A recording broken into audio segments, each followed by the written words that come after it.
Welcome. I'm Dr. Sara Rushinek, and I'm a professor at the University of Miami, here in lovely Miami. Next time I invite you in January. I'm a professor of business technology and health informatics, and also am a professor in the School of Medicine in health informatics and what we call translation research, which is bringing medical products to market. And I am also on the board of Women in Technology. And guess what? I usually am asked to lead sessions for a group of women. And look around. So what I told my panel is, isn't this a great opportunity? Because here we have the decision makers, and what I want to do is not just say, oh, woe is me, Me Too movement, but rather, isn't this an opportunity? I just chaired our disruptive technology group, you remember? And what we said is we're going to embrace what? Regulation? And in this case, what I want to do is embrace diversity and embrace what women have to offer. And one of the things that I saw so vividly was we need to get in touch with our customer experience. And who does the buying in your household many times is the women. So it's a way to say, how are you going to get close to your customer? Who knows the customer better than women? So we'll turn it around, not only to talk to my panel, but I want to switch it a little bit from the traditional one and switch out to you and think about what are the opportunities that you have and what are the challenges. I've even faced in my own way men that came up to me and they said, well, does this now mean because of the Me Too movement, that I'm not supposed to meet with women? Maybe I shouldn't go out for drinks. Maybe we shouldn't do anything further. And this is just the opposite of what we're going to be doing. So I want to introduce my prestigious panel that I'm so happy to be with, and then make it open, and let's have a good time. Sounds good.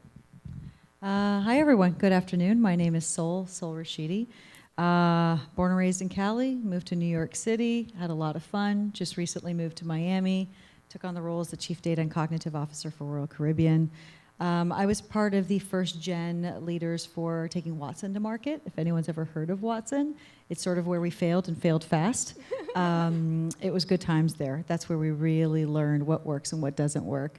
I do think Watson was one of the best and worst things that's ever happened to IBM. But it's been awesome. Built a great network. Misery loves company, and so we are a band of brothers now. No pun intended with that, but we really are. Have a few patents under the belt. Bit of a geek at heart.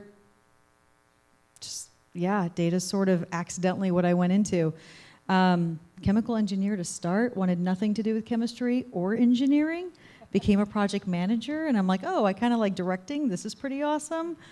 Traded options for a while, and then just sort of zigzagged. And it always circled back to my love of data, which is odd, but some of us have that there. So fast forward, and here I am.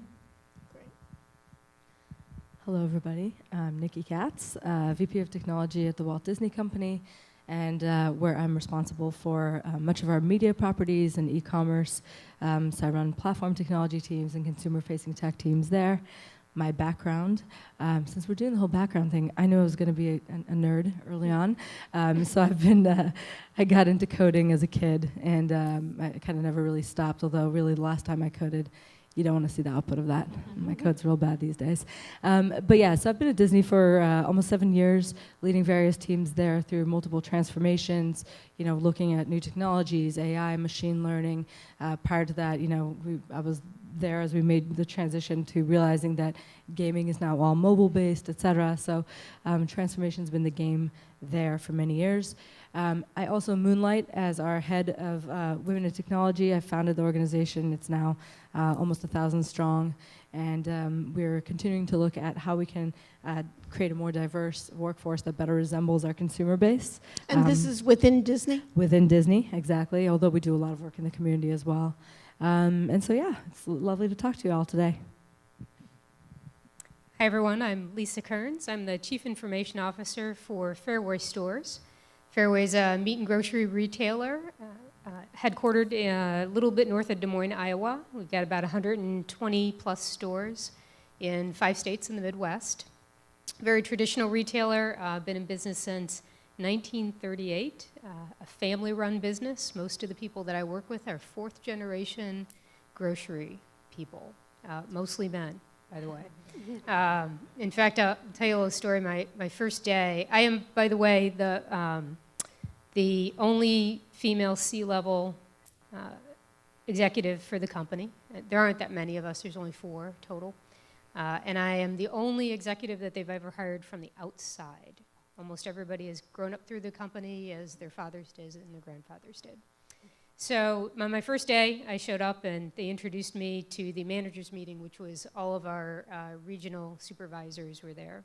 And I walked into the boardroom and there were 40 people sitting at the table and they were all white men wearing black pants and white shirts. And I said, it's okay, we're gonna get there. We've got some work to do, but that's all right. So I'm a little bit different. I have a retail background. I spent quite a bit of time in grocery retailing as well as in fashion retail. I think if you want to go way, way, way back, I took a programming class since high school, and I liked programming. So I started my career as a software developer, mostly in aerospace technology, and kind of grew from there. At a certain point in time in my career, I found I lacked the ability to do the math anymore.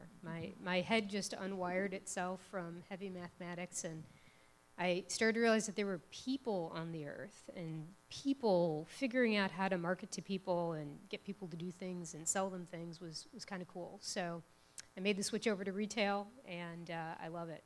So for me, a lot of what I like to do is, from a technology perspective, yes, there's a lot of technology in retail, but how can we use technology to enrich the lives of our customers, to make their lives better, to really speak to them on a personal level? So I love what we're doing today. In a lot of retail, we're doing one-to-one marketing, and we have a lot of personalization, and these are a lot of the programs that I'm going to be driving for Fareway, which is a little behind the curve right now, but the things that a lot of grocery retailers are doing today around e-commerce and delivery and personalization, these are things that we're looking at. And so a lot of what I bring to the table for them is a lot of that retail background, a lot of that customer science background. So for me, it's really not a technology problem I'm trying to solve for them. It's a brand problem. So how do we get more money coming in the door? So I'm the CIO that isn't so much as focused on the costs. Costs are actually been kept in line really well. It's how do I increase revenues for this company and do it fairly dramatically? So it's nice that I get to play in that arena too. Okay. So let me start off in asking you a question. Is what do you think that men in your organizations don't get? Well, my husband, let me tell you this is about not him. going to be the typical way. What would you want them to know? That is a very good question. Thank you. I would Now, automatically want to vent about my husband, but we won't go down there. So here's an interesting one, and I actually didn't know this until I experienced it myself. About 7 years ago, I was with another company, and we were on a major ERP implementation. Gives me the EBGBs even thinking about it. And I had a lot of leads on the program. But I had a dominant female lead and a dominant male lead, and we were working through the deliverables that we had to create for the client, so on and so forth. Anyway, she comes in and automatically says, it's not perfect, it's totally not done yet, I still have to go through the formatting, we're missing X, Y, and Z. I'll get that to you tomorrow night, I'm a little bit behind, and sort of was almost apologetic before coming in, as if it wasn't perfect, and so therefore, I'm just letting you know up front so you don't judge me. But I actually didn't think anything of it. That was just her style. If it wasn't right or perfect, she would let me know up front. But then I had another lead who was like, yeah, I think we're good to go. We're totally wrapped up, totally done. And when I looked at the deliverable, I was like, you're nowhere even close to being done. Like, this is far from being done. And if I had to give a scale of 1 to 10, hers was like an 8.5, but she thought it was a 3. His was probably a 2, but he thought his was a 14. And there's some personality components that totally go into that, and I get that, but that's not the first time it's actually happened. It's happened on several occasions. I actually almost caught myself doing it just the other day. It's a weird habit that whatever we produce has to be perfect. I found that very same situation when it came to applying jobs. I'm very bullish in my approach towards things. When I joined EY as a partner there, I was pregnant. When I joined this firm, I was pregnant. I'm like, I don't care. There's never a good time to have a baby. We're going to go all in, and we'll figure it out as we go in. But I actually noticed that women on my team weren't applying for positions, even though we had open positions. And I had to approach one. I'm like, listen, I think you're a perfect candidate for that. How come you never applied? She's like, well, I just don't think I'm there yet. I'm like, all right, well, walk me through it. What do you mean you're not there yet? She's like, well, I'm still working on this skill. I'm still working on that skill. You know, I still don't really understand P&L statements and stuff like that. I'm like, and? You'll figure it out, won't you? Well, she's like, yeah. I'm like, you've got the work ethic and aptitude. I said, yeah. I said, so what the heck is wrong? She was waiting until she had everything checked off before she felt like she was fully prepared to apply for that position. And then the candidates that I did have were nowhere even close to being as qualified as she was, but they're like, I'll figure it out as I go along. Same personality as mine. So I think maybe being conscientious or mindful, that you could have some closet rock stars that you're not aware of because they always wait until they're totally perfect before they present themselves in fear that they may be judged otherwise. So, not to pick on the men, but what do you think they can do? Based on that scenario, what should they do? Because they say, listen, I'm busy too. And if you don't speak up, right, I'm not going to babysit someone, and I'm not going to go to someone to do that. So what do you expect from them? Or what could they learn from this? I'm not a fan of singling anyone out, and I wouldn't necessarily say go approach that woman. I would say if there's qualified candidates, period, who haven't applied, or you think should apply, approach them equally. Because there's various reasons that are going on behind the scenes that we may not be privy to that are determining why they're not applying and that they should apply. But I don't think it's a female-male thing. I think it's just a confidence thing. Yeah, I would double down on that. I think there's also Put your mic closer. Okay, I'm good. Oh, am I getting this? I was told they gesture at me if I was not holding it close enough. Feel free to yell. Yeah, I think my perspective is that there are real systemic issues in organizations about how decisions are made, about how talent is selected, all kinds. Really, every process within a business is subject to some sort of bias and unconscious bias. We talk about that a lot. Systemic bias, and I think that one of the things I've noticed, I could talk about a personal experience I had. I was part of a group where we were making some really rapid fire decisions, trying to really kind of course correct one of our business I was involved in. And I was really scratching my head. I'm one of the more senior people on the team, and yet somehow I felt like constantly my voice wasn't being heard. And why is that? And we were making decisions that I was feeling like were suboptimal. And started to really think through how are decisions being made in this organization. And we developed this culture of, we were very casual and trying to be very open and inclusive. There's a lot of kind of email-based or Slack-based conversations going on and quick decisions being made in those formats.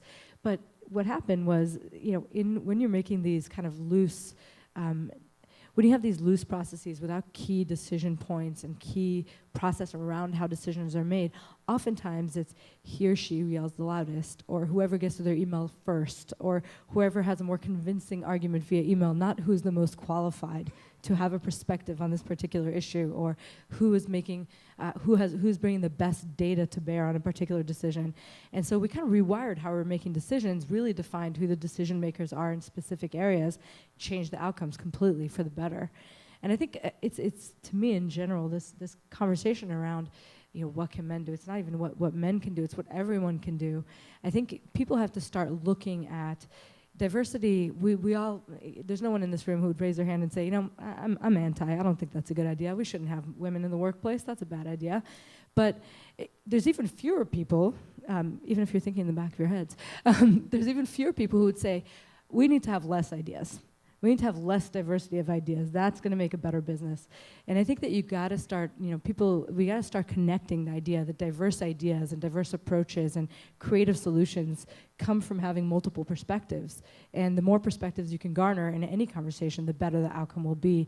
And there's a ton of research to support that more diverse teams have more, speaking of patents, produce more patents, produce better monetizing creative solutions, have better business outcomes. Boards that are more diverse have better outcomes, et cetera. So there's a lot of reasons why diversity and gender diversity, any diversity, is really important for business outcomes. And I think if we can remember that's something we all need to get next to. And then maybe you do take the time to approach someone and actually develop talent that doesn't look like the mold that you're used to seeing in a particular role. And I think that, what you say about not fitting the mold, the thing that makes me cringe a lot in interviews is when someone says someone is a good fit. I'll actually say in an interview, you don't want me if you think that I'm a good fit. Unless everything is going great and you just feel like you need another executive. But usually I get hired because you want to optimize something or you need help on something. So if you want to continue to hire the same people that have the same ideas that you do and don't challenge you and don't do any of that, then by all means continue to do that and drive your business right off the cliff. But if you want to change things and you want to improve, and there are areas that you want to grow in, you're going to need to bring in ideas that are different, ideas that challenge you, ideas that are, you don't want out-and-out conflict, you don't want to be duking it out in the middle of your meetings, but it's going to be uncomfortable. The people that are kind of come at you with ideas that come from a completely different background, again, it's not necessarily a male-female thing, that diversity of backgrounds and differences is going to drive you to think in different ways, and it's going to be uncomfortable. It absolutely is. A little of that is probably good for you. So I have a similar story with, again, we're back to the 40 people sitting in the room. We recently changed our logo. First time since 1938, we changed our logo. And a lot of the decision making had happened before I got there. So I sat for the final presentation, which was all the logos that we looked at and the one that we eventually chose. And I'm the only female in the room, and I'm looking at these logos, and it's like, okay, that one looks like the NBC Sports logo. Okay. That one's the Iowa State logo. That one's another logo that looks like the Iowa State. Yep, Iowa State again. And they were all very sports-like to me. Not that women don't like sports, but they were, I could pick a sports team and say which logo this was. And I'm looking around the room, and they're like, oh yeah, I like that one, and that was great. It's like, that's awesome, guys, but we're grocery, There are a lot of other people that shop in grocery. And I would have liked to participate. That was a missed opportunity for me. I would have liked to have participated in, helping some of the marketing. At the end of the day, the CEO said, so what do you think of the logo we chose? And I said, it's fine. It's like, it's fine? I said, yeah. I only really care that you're changing something since 1938. Awesome. Let's change something. It doesn't even matter what it is. So, at the end of the day, for me, it was just, I want them to start changing, so accept whatever logo they want. It still looks like the Ohio State, or the Iowa State logo. But, we're in Iowa, so maybe a lot of people will like that. But it goes back to the perspective of our consumer base. When you're in a retail environment, consumer-centric environment, we have lots of different people that shop our stores, and we should look like the people that shop in our stores. Iowa does, and the Midwestern states do tend to be primarily Caucasian in demographic, but we do have diversity, we do have other cultures, we do have male and female. I've met them, I've talked to them. I know they exist. And it's frankly, for me as an executive, it's embarrassing, the makeup of our stores, the makeup of our, please don't publish this real widely. But we have almost, I think there's only 2 females in management running a store out of the 120 plus stores we have. That's embarrassing. People see that. Millennials are really inclusive. They really are. They want to see that you are inclusive, even if that is not your demographics.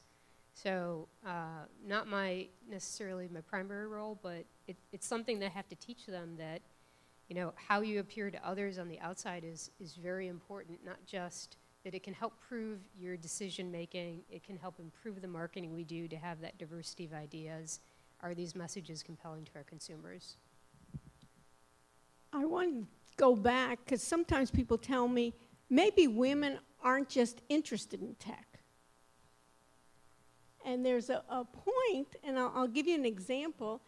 In my teaching, I teach intro tech class at the university, and I have about, maybe in the last one, I had about 60-40 in the class, 60% men, 40% women, and they actually came up to me after the first day of class where I give kind of a pipe of information to them where they're almost flooded just to get their reaction, and they were like deer in the headlight type of way, and they came up to me and they said, I'm just not into tech.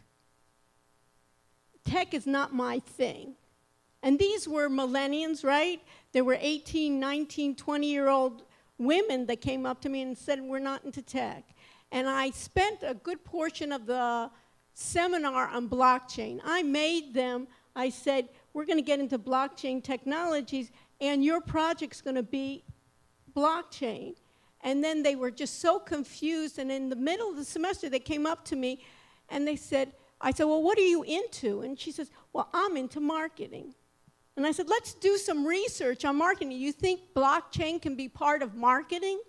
And they said, oh, yeah, you know, I didn't know this, right? That we can cut out a lot of the intermediaries, that we can have media where it has to go through so many levels, that we can start cutting that out.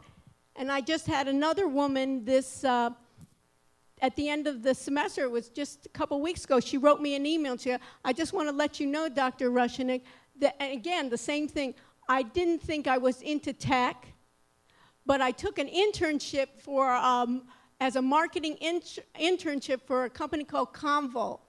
And what they do is they do tech expos. And gee, even though I wasn't into tech, I realized that I needed to know, for instance, what is cloud technology, what are all the technologies, and now I realize that that's going to be important, that I don't, and then at the end she tells me, but you know, I don't think, I may not be into tech. And here she's giving me, she wrote about 5 paragraphs all about tech.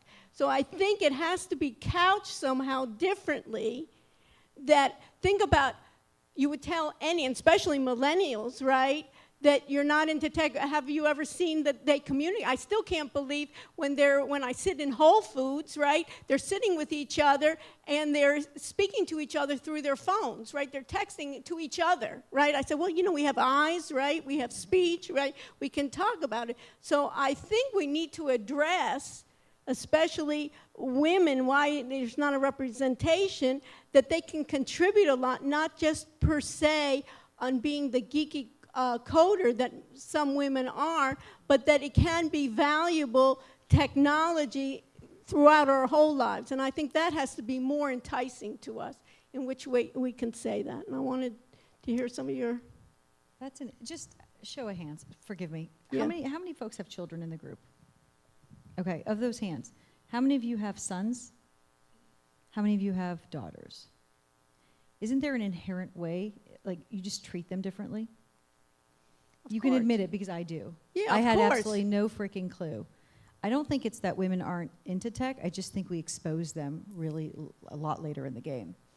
And the reason I say that is because I'm the idiot who's over 40 and has a 3-year-old and she's now 6 months. But we started really late in the game.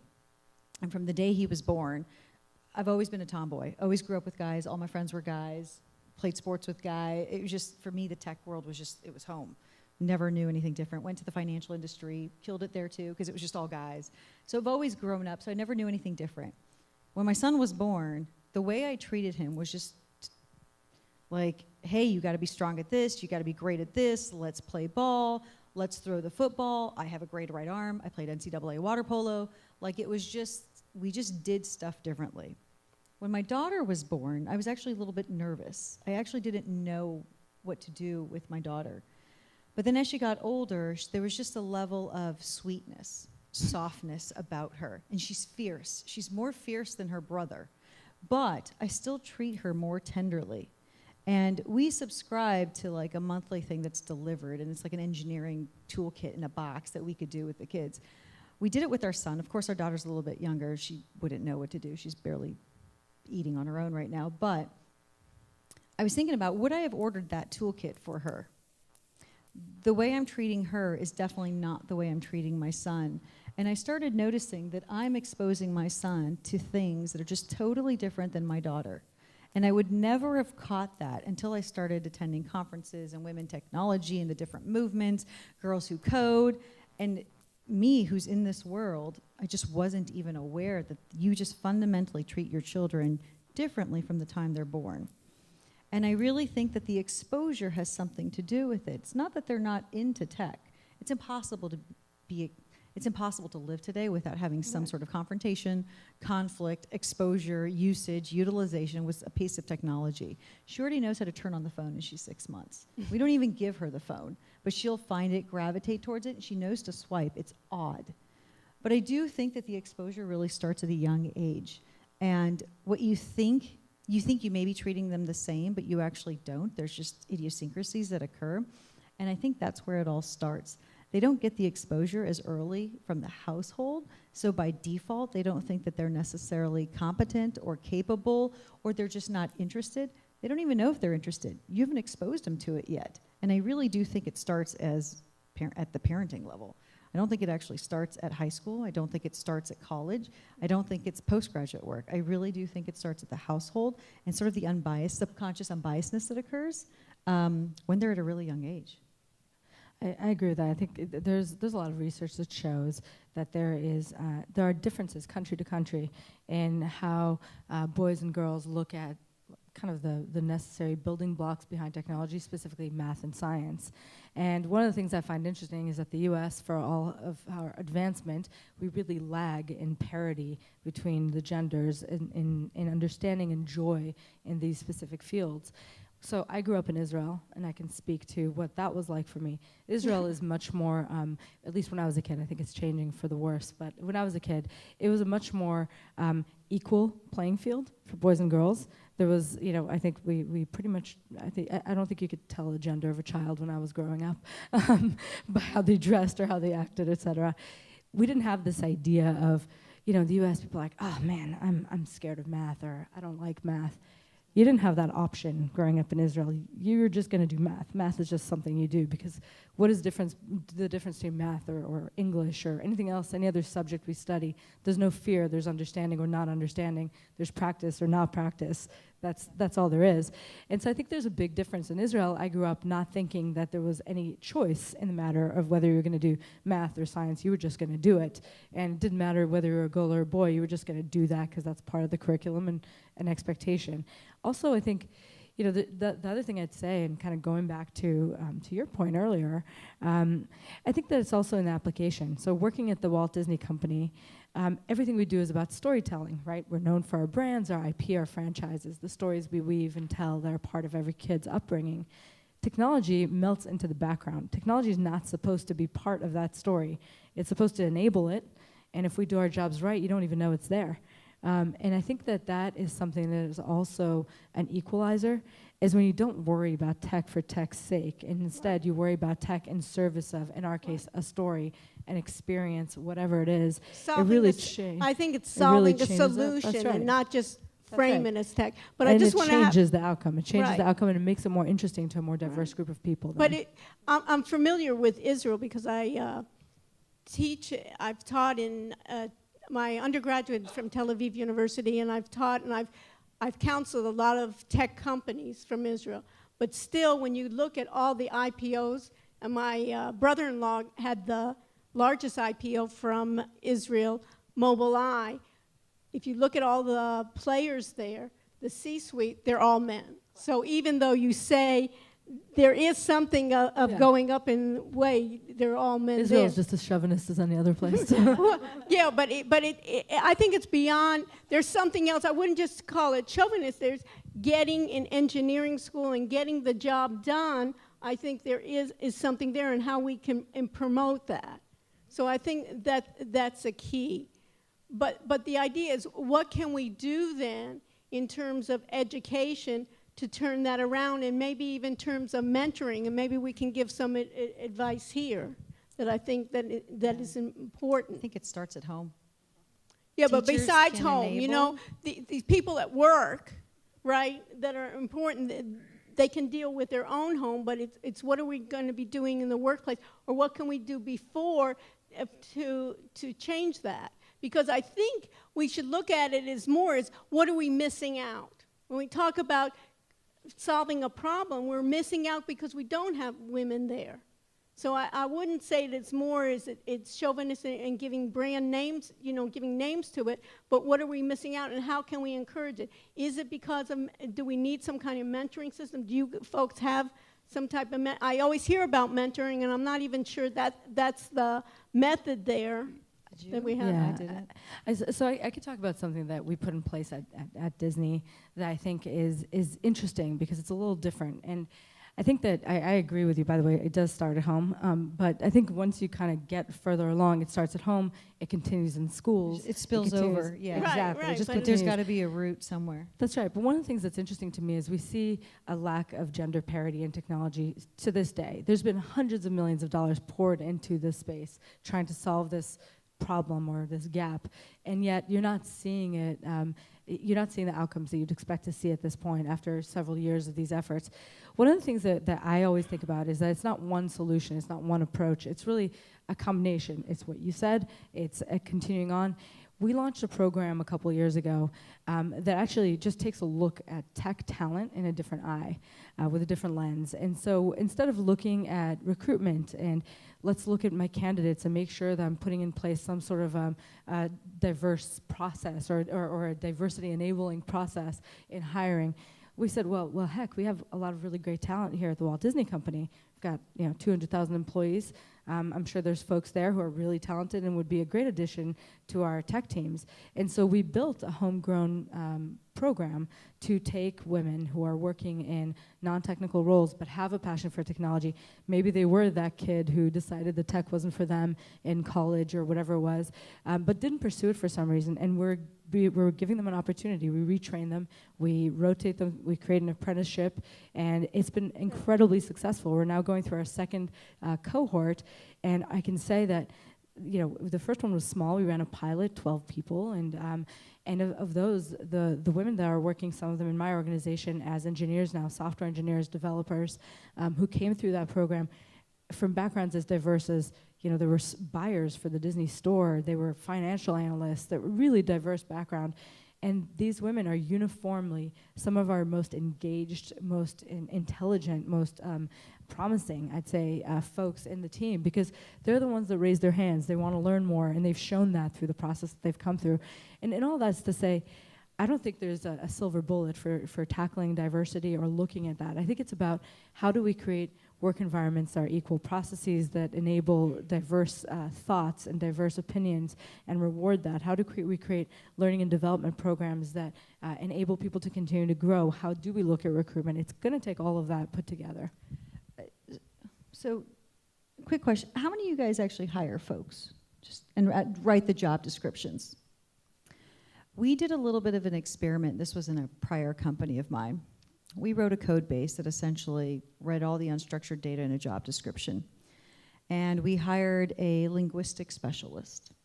And what we were trying to do is understand, are we using verbiage in job descriptions that inherently attract certain individuals versus another? So if it was a manager type position, manage a team, lead a team, oddly enough, we found out that the predominant applicants were male. If you switch the words to collaborate, support, oddly enough, it became more gender neutral. And so in every position I've ever gone after that experiment, I've always brought along with me my AI code that essentially goes through every single job description and tells us what inherently has a bias towards it and what doesn't. It's odd. It's simple little words make all the little bit of a difference. So I don't know if this helps you guys or not, but a tidbit of going back, and let's say this is something you're interested in. Yeah. The job descriptions that you're writing, pay attention to the words that you're using, because it naturally attracts certain people and deters others. And don't do the thing where you use the generic he and say, well, people know that means, he or she. No. And don't slip up and do it half the time, but not the other half the time. I've caught some pretty big companies that have the language that is you know, looking to hire a rock star, and he'll go do this. And it's like, you know, because when we read those things, you know, I notice them because I'm one of those people that looks for it, but a lot of women don't, and it just doesn't speak to us.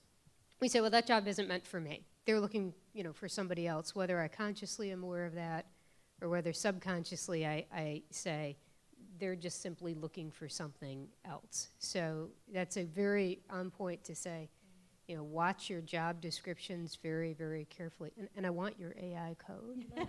We'll talk later. I mean, it's a really tactical thing, but I've taken it with me for the past 3 employers, and I always apply it. It's That just can be weird. a valuable app. We can set that up. Let me just turn to the audience.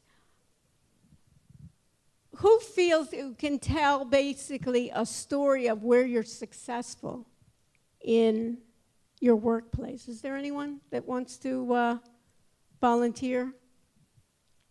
Sorry, successful in what context? In recruiting and supporting women in their workplace.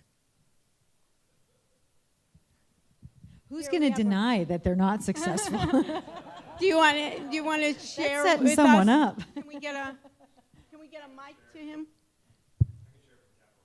Okay. Okay. We got a mic here. What I can say is that they are hyper conscious at every level of the company. So again, for those that weren't in our executive roundtable, we're still Fortune 100, but founder-led company, financial service industry. And from the top down, even for Rich, like his executive team, he requires women to be on that board. He requires women to be on his executive level board. And when they're not, across all businesses, so like the presidents of every business, there's a ripple effect too, where if there isn't a certain percentage, not saying that they're earmarking that, but they want the diversity. And they know for doing the tactical things and growing the base, every diverse group needs to see leadership that they can aspire to be, right? Like I need a role model that I'm gonna grow up to be. Oh, I can be like, you know, him. He's an African-American successful leader. I can be like her. She's a very powerful, strong, bullish, you know, technical leader. Right. So these are really important role models, a part of a 50,000 person organization, which is relatively large, for all of those people that are coming in at the lower levels to be able to see that we have a future here and we can continue to aspire and grow up. I think you still have to do, like Nikki said, the composition of different things. Like we have a coders program internally that, you know, takes people from different parts of the organization and tries to target diverse team members that can be pulled into engineering. We have a huge women in tech organization that actually is the best. Like they call them ally. I'm an ally in that organization because it is literally the best like organization within Capital One. Like thousands of members involved in that. Super And when you active. say ally, what do you mean? So that's just how they classify it. Okay. I'm not a woman. Okay, so So you're a guy. That's I get to be an ally. okay. And there are a lot of men love like me allies. who want to be allies because that's like the cool place to Right. be. So they've done a really incredible job, I think, in terms of setting the tone from the top down Right. and being aggressive about it. And I think you have to be aggressive about it. I think Yes. to what Saul was saying, coincidentally, that's Rich calling. He's saying to, yeah, shut up now. No, I think for what Saul was saying, like you almost have to be a bit of more of a recruiting mindset, Right. where you are actually actively You have to go out of your targeting way. You have to go out of your way and find talent, no matter what, Right. you know, gender or Right. ethnicity. That's an important lesson if you want to survive across any industry. So why not do it for people that are super talented and different? Right. You know, I think that's an important lesson that Lisa was giving us. That Yeah. you gotta find that diversity because that's what's going to make us successful. And how do you get these women on the board? You go out when you say there has to be a woman on the board. Do you go out and recruit, or this is within the company? Oh no, they go. So we just had. So the head of AI for Google is now a part of our board. We're heavily investing in machine learning and AI. Right. She is a very strong technical female leader. You know, that was totally Rich's initiative. He wanted to go out and find someone that was going to help shape us for the future. So seeking those type of people that are bringing change, leadership, and diversity to the table that's the type of efforts you have to make. You had a comment, right? You want to pass the mic? Yeah, sure. Eric Iverson, CAA, and I would give my parent company a tremendous amount of credit for being very strong advocates for women. If You want to put it closer? women, you probably are aware of the company and what they're doing, but we have at CAA active targets for trying to get to 50 women leadership. And that's discussed in all leadership meetings. Everyone's very aware of it. And how many do you have now? Well, I started at CAA 20 months ago. I started with, I had all men when I started, except for, this is kind of a bit of a funny story, one woman who I was informed on the very first day that I started that was leaving the group to go work on somewhere else. So I went from 1 to 0 on day 1. So I'm at 3 now, so kind of 20 months in. I love the kind of the point you were just making there. I think the recruiting mindset, at least that's the way I've approached it, which is whenever I have an open position, especially very focused on the leadership positions. Usually I find if you just ask yourself the what if questions, like, great, I have this open spot. Who do I know in the industry that's a woman that is really amazing, rock star, woman rock star? Beyonce's a rock star, so that's part of CAA, so we could have a family. So, and I think if you kind of that and you put the bar up there, like you have like a great collection. We have Disney up there on stage, obviously very familiar with us, but that usually kind of find that is, you can get there. I'll tell one industry story, since we have Disney on stage. And you can look this up because my analytics team actually did a very famous research study about feature film production. I don't know if you're aware of the study I'm going to talk about, but there was a relatively big bias against, unconscious bias on some of the staffing that was going on. So we did actually some analytics showing like what was happening with box office attendance based on the number of leading roles that were actually placed with women both in front of the camera and behind the camera. And if you actually look at the analytics at every single investment level, films that were actually had more 50-50 participation outperformed all the films that didn't in every single investment level across. And as a result of that, that study's actually cited a lot and has gone on to change staffing in Hollywood, which is pretty cool. The last thing I would just say is when I left at Sony Pictures, which was also a pretty big advocate, I managed to get my own team to 52% women as a technology team. And I just didn't find it that hard. And how did you do that? Did you it's the work same kind on of thought process. I mean, I think that there's You were just actively thinking about it. It wasn't. Yeah, I mean, you talk about diversity of thinking. I just always have looked at it that way. I think maybe I got lucky because I have 2 sisters that are smarter than I am, and in the science field, so I've always been like a defensive big brother, I suppose. But I think that I find teams just perform higher when they have kind of an equal balance. So I just looked at it as just a team performance thing. The one thing I would add to the discussion that I personally had to work at, I don't know if you've noticed this, but for me is I've noticed that in the technology field that I've noticed this gravitation to some of the women ended up, for whatever reason, ending up with some more of the administrative technology jobs, so like PMO offices and things like that. So I've worked very... That doesn't count, by the way, guys. And I've worked very hard at, and there's a reason for this. I've noticed this kind of whatever trend line to try to really encourage the women to stay equally technical because it ends up being a ceiling problem eventually. So I was really glad to hear you guys talk about it starting as coders. And I think staying technical is really important. So I would say that was the only lesson learned is try to like get women into leadership spots is making sure they stay technical and don't take on too much of the organization skills they particularly are gifted at. You'll see in human resources and things like that where they're shifting. Any other? Yes, here's one. Can we move the mic?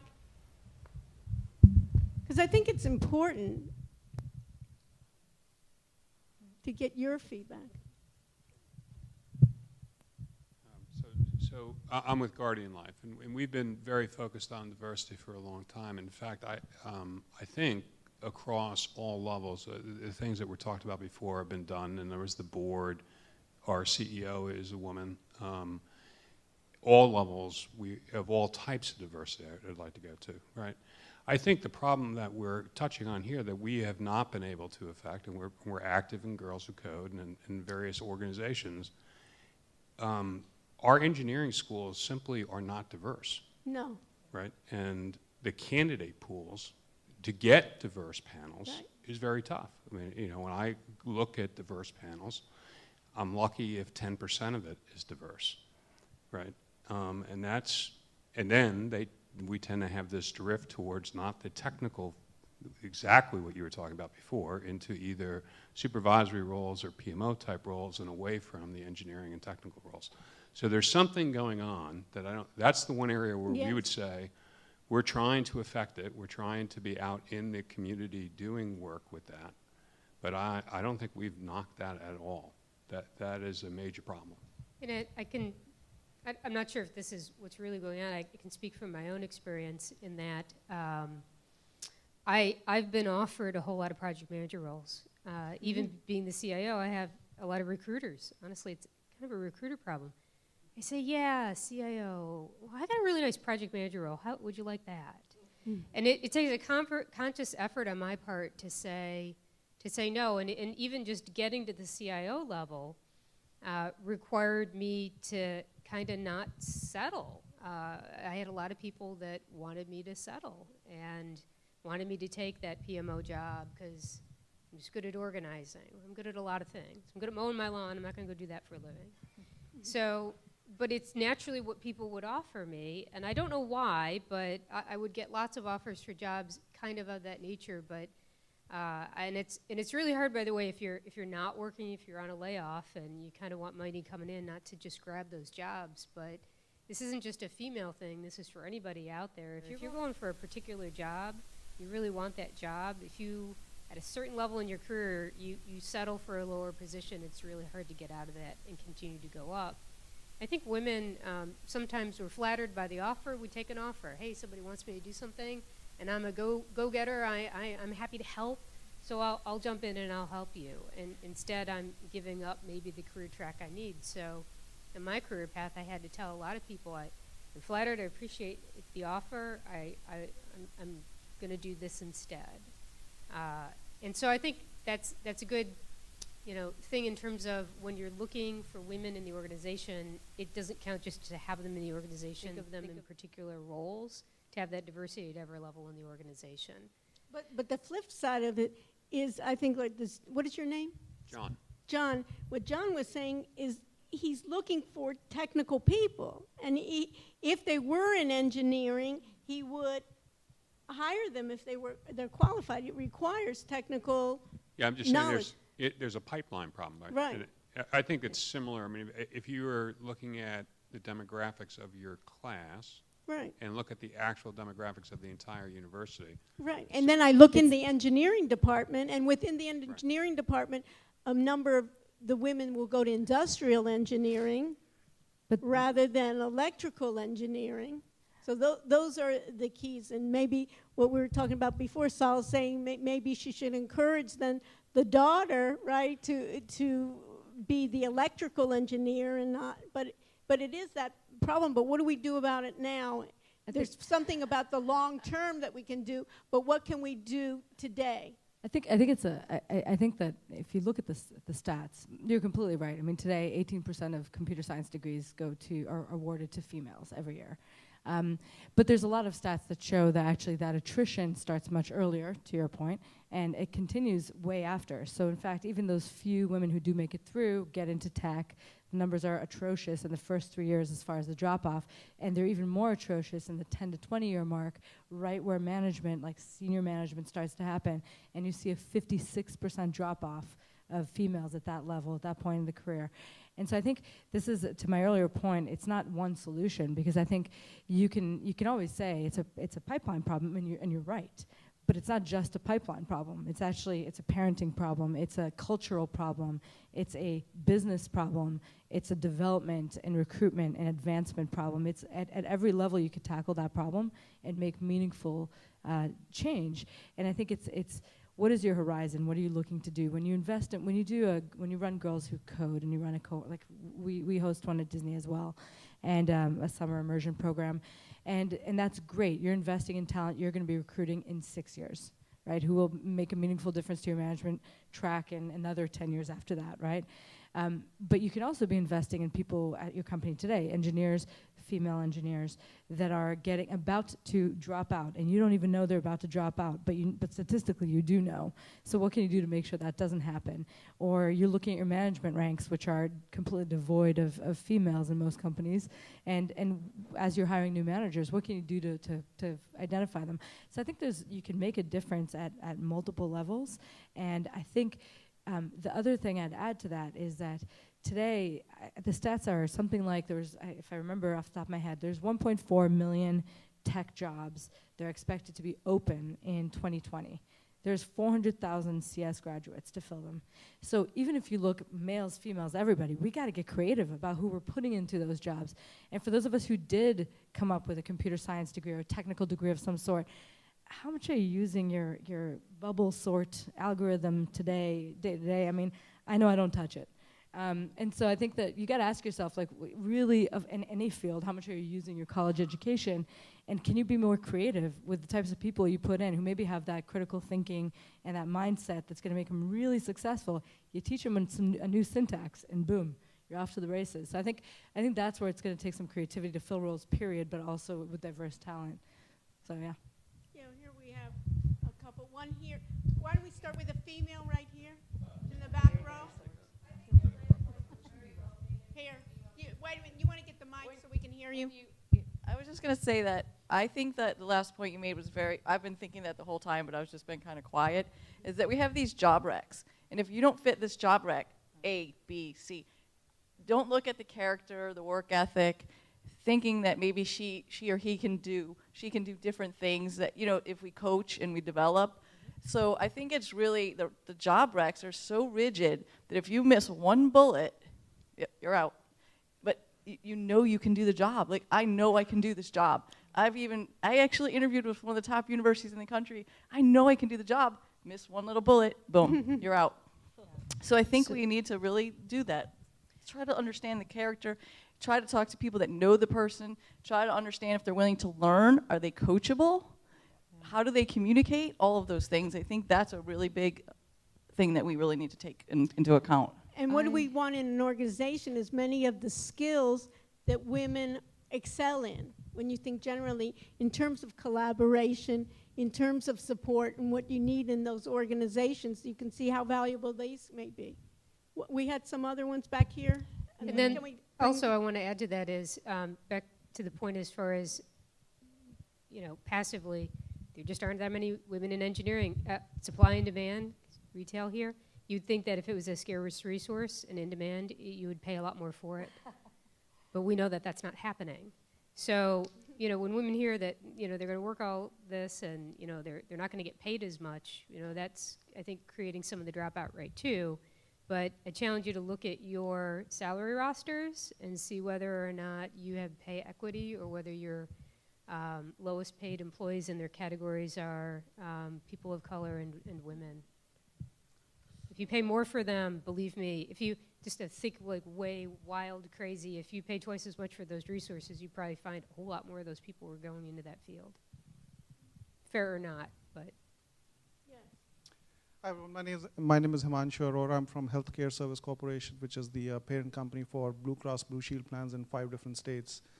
Before I get to my point, Saul, feel like you and I have been living each other's lives in some ways. Very similar story, civil engineer, neither civil nor engineering, or almost traded options, worked in project management. Data found me, I found data. Yeah. But when I got to my current company about 2 years ago, we actually had the reverse situation. About, depending on which point in time, about 2/3 to 70% of our employees are women, right? So you would assume that would reflect in our technology functions as well. It didn't, and we have a very strong, supportive CIO who's working towards changing that. But particularly in data and analytics, it was an even more intimidating field for women to be in. And incidentally, someone was talking about a female lead on their team quitting. I took the job the first month. I went down from 1 women lead on my team to 3 to 1, right? So I lost, and here I am trying to build that back up. 2 years later, yes, we've made advancements there. What we have found out during the process is that if you talk about the technical aspects of the function, you are more likely to discourage women from applying for the role, right? So in our business, standing by our members in sickness and in health, that is a purpose that appeals to everybody, but women can and have demonstrated to be much more compassionate about that purpose. So leveraging that purpose to drive people in, right? That's the going in thread that we are now using. Combining that with to the point that was being made, which is there's 1.4 million jobs, only 400,000 computer science majors. We are headquartered in Chicago. We also have a big office in Dallas. You would assume we have a huge pool of data scientists just lining up the door. It's a very competitive market, right? So we have to grow those skill sets internally. So we are actually trying to leapfrog and say we are going to grow citizen data scientists, and in the process of doing so, be very conscientious about gender parity, leaning more towards bringing in more of our female employees in that fold. And have you started this internal training? Very recently, just like a month and a half ago. We've actually, we just finished our second course. So I always think it's cheaper to train internal than it is to hire external. Yep. And I always find that there is internal rock stars everywhere you go. They're just often quiet or not heard, or you don't know about them. Right. So our first graduating class was 28. We actually I met a company at an O'Reilly conference, and this is what they do. They do data scientist certification programs. And I have found that to be much more effective than to bring people from the outside, because we have a lot of smart people just internally within all your organizations, but they get to tap into that inner self that they've never had an opportunity to channel before. And I have more female data scientists than I do male data scientists as a result, and they're killing it. When hiring data scientists, I never talk about Python, your emphasis in natural language processing versus video analytics. Don't even go there. It's around how quickly can you pivot? What's your work ethic? What's your aptitude? Are you willing to take night courses if you need to, if you don't understand a concept? And it's the paradigm shift is completely changed because they're always open to that. So I think someone made a good point about don't go down the technical checklist. That's just boring. You don't want to hire people who can do frickin' ODBC connectors into Dremio, into a cloud-based data architecture. That's just boring. Talk about priorities change. How quickly can you pivot? Can you multitask? Can you be techno-functional? Because quite frankly, that's just what we all need these days. And you'd be amazed that conversations totally open up. Okay. Are we at the end? So I want to thank our panel. I want to thank our guests here in the audience. And I look forward to a great conference. Thank you. Please join me again in thanking Sara, Sol, Nikki, and Lisa. Fantastic conversation. I actually kind of feel bad that we had to end that session, but the assembly must go on.